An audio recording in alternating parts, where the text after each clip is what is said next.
Hey everyone, welcome back to the channel. In today's video, I'm going to show you how to merge emails in Outlook. It will be really simple and easy. You need Word document of content and your contact list in Excel file.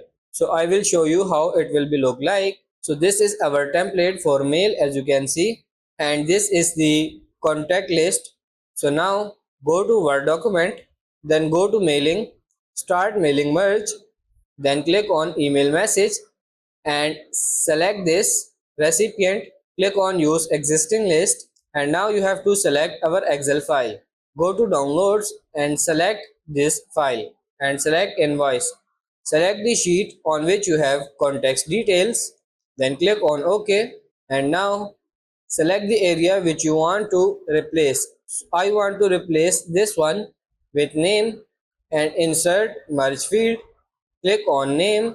So this is our name now, and we have to replace our product. Replace all the field with hours.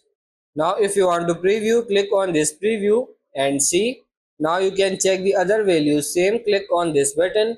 It will change the name, date and amount. Now click on this finish. Send email message. Send to this mail.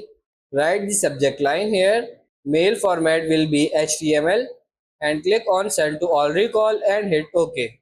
Now go to Outlook. You will see it sending the mail to all users. So that's pretty much it for this video. That's how to merge emails in Outlook. I hope this video was helpful. If it is, like it and subscribe to the channel. Thank you.